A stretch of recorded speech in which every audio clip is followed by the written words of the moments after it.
You are not your trauma. You are not your pain. And you definitely are not your survival story. So, who are you really? Welcome back to Unzipped Lips. I'm your hostess, Mary Freshwater. And again, we're in a place where we get to peel back the layers and say the things we were never supposed to say out loud. And today's challenge is no exception. We're challenging the belief so many of us carry without even realizing it. The idea that our identity is who we are at the core is built from what we've endured. We wear labels like badges of honor, warrior, fighter, survivor, strong, brave, and yes, they all feel empowering. But here's the truth.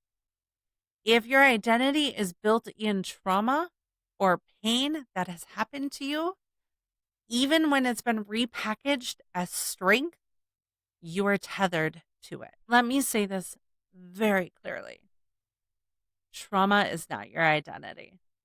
It may have shaped parts of you, but it does not define you. And this is actually a foundation of the philosophy that I built for Build You. You do not live out what was done to you. You choose what you build from here and now. Trauma influenced parts of you, but it is not your foundation. It is not who you are. Trust me, this world is going to give you plenty of stories. You're strong because you went through this. You're inspiring because you survived. Yes, it's affirming. Feels like healing. But when you cling to those labels so tight, they become a hidden trap. Because if your identity is built on pain, who are you without it? We confuse so much that survival with self.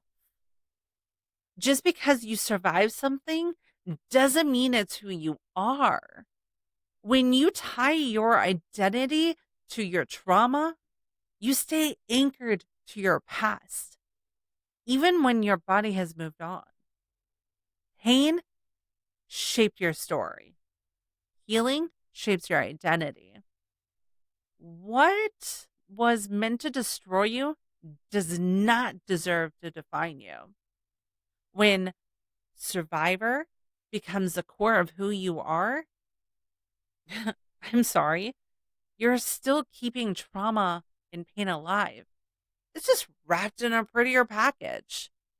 Trust me, I know this story all too well because I was the person who used to identify as a survivor, as brave, as a fighter. These are labels I gave myself and lived up to them, even after I was out of what I was enduring. Even though I physically had moved on, I emotionally was stuck in what had tried to destroy me. And every time I used those labels, I pretty much fed it nothing but power. I kept myself emotionally stuck. And this happens when we're not building up from wholeness. We're just performing from strength. We performed so well while we were going through what we were going through. We have yet to drop the act. We're still here proving that the pain didn't break us. We're here to become whole. I want to be free of those wounds and the weight of it. Your identity, when it is still rooted in that trauma, even when it sounds positive, your trauma still has power over you. Your true identity is who you are without wounds, not who you became because of them. Let's talk about the biggest labels all of us fall under: brave, fighter, warrior, survivor. Hate to break it to you, but these are typically hiding toxic positivity. And yes, I have said it.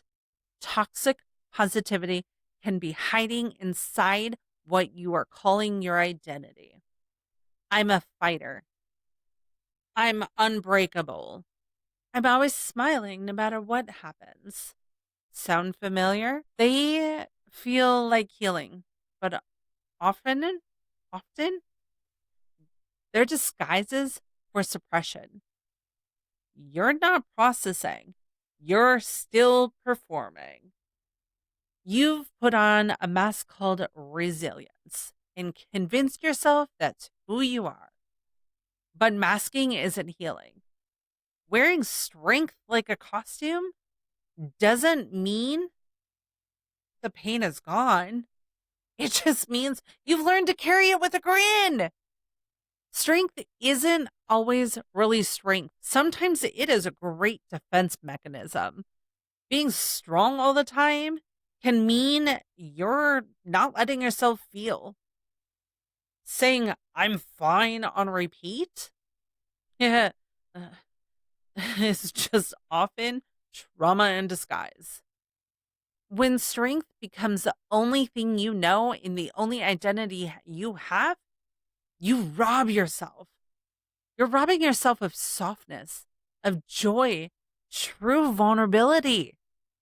Masking strength keeps you in survival mode, ready to defend, never free to live. I'm always smiling is is another trauma response, not a personality trait. That's the difference. And toxic positivity says, look on the bright side while ignoring the wounds underneath. If strength becomes a performance, pain becomes your brilliant stage. Here's the truth. Your identity should liberate you, not trap you in the performance of a lifetime. Labels, again, sound empowering, but they're rooting yourself in hurt, keeping you trapped, keeping you tethered to everything that was meant to break you, and it is not allowing you to actually heal from everything in your past. You are just trapped. Just because you said it with pride doesn't mean it's healthy. Being strong is not your identity. It is a skill you had to use. You are more than what you've survived. You are more than the flames you had to walk through because you didn't have a choice. Pretending everything is fine, always being strong, doesn't allow you to break down. That's not healing. That is not healing. That is avoidance. Hiding behind a smile is still hiding, still not coping, and still just in survival. If you constantly have to prove that you've overcome, you haven't released what's been breaking you, you're giving your past power every time you let it define you. Nothing has power unless you give it permission to stay. Yes, you had to be brave. Yes, you had to fight to survive. Yes, you wore armor of a warrior to make it another day through your battles. But you are no longer surviving. You are now allowed to heal. And holding on to those titles is like ripping the hot coals that burned you. They're not protecting you. They keep burning you. That is how trauma works. The harder you grip onto it, the more it hurts you. This is the reality. So when you have those labels, you're gripping onto things that have hurt you. And if you keep holding it, you keep feeding it. I know this because I have done it. I have worn a brave face. I have fought to keep my soul alive. I surrounded myself with strength, and I've summoned warriors to make it through another day just to keep myself alive. But those things are not my identity. And yes, others may use those words today to describe my story, but I do not claim them as who I am. They're a part of my past, but they are not my identity. The identity that I have been building and working towards, and I will continue to work towards, is someone who is empathetic, that I allow myself to be vulnerable with others, show them empathy. I ground myself in integrity because in my realm, in what I do and who I am, I honestly believe the only thing you can do in this world is control your integrity. You can't control people's perception of you, but you can control what you put out there in honesty. I'm also someone who loves deeply. I fight for others. I fight for the ones who are hurting. And try my best to stand in honor because that there is my identity. That is the beginning of what healthy identities look like. Healthy identity is built from within. It's not handed to you.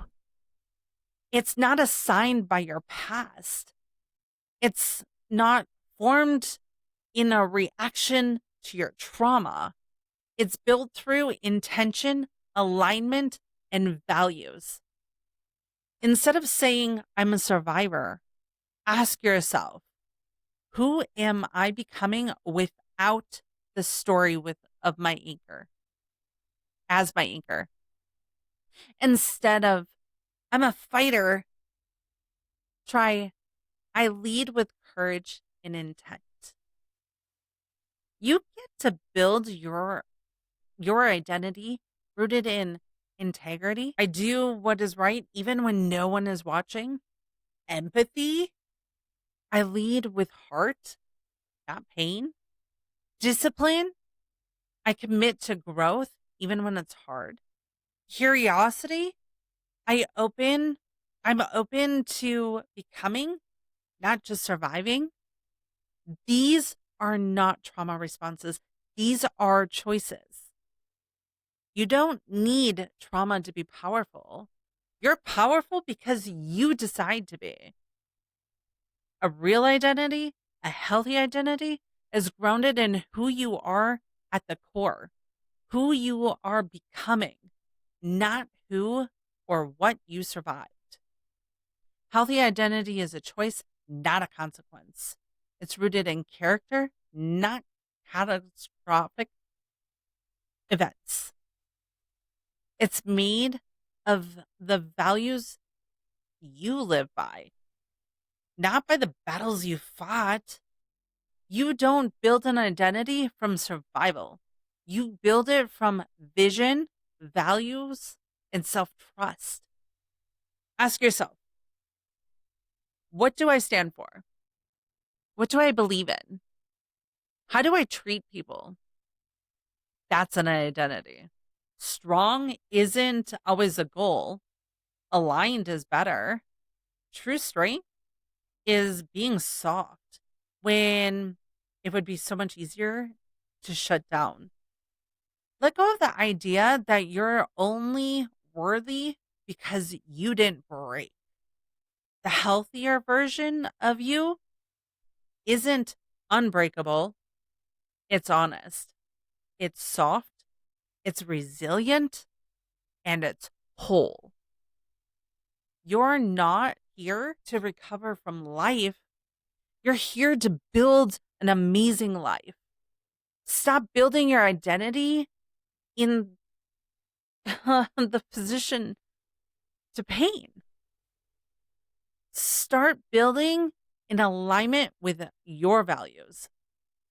So ask, if no one knew my past, who would I choose to be today?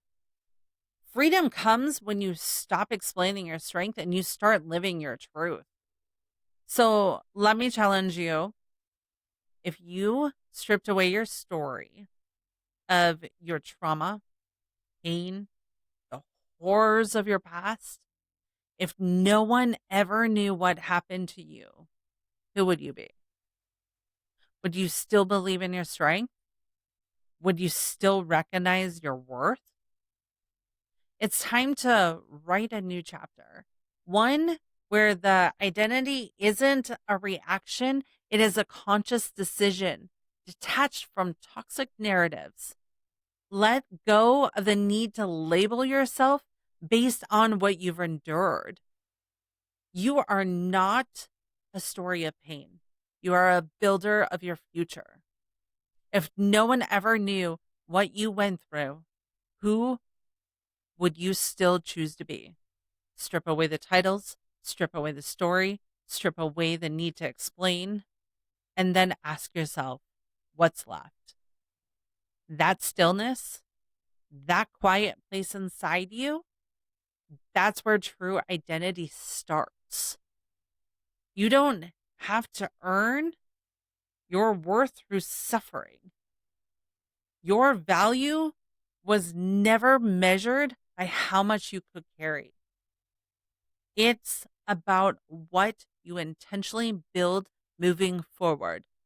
Now, remember, a negative world may have created you, it may have created parts of your past, but you build you from here on. No one else, nothing else. So, again, ask yourself, who am I when I no longer am defined by pain? And build from there. Thank you for unzipping with me again today. Don't forget to check out my website, buildyou.us, where you can look at different ways of working with me. And I'll see you on the next episode.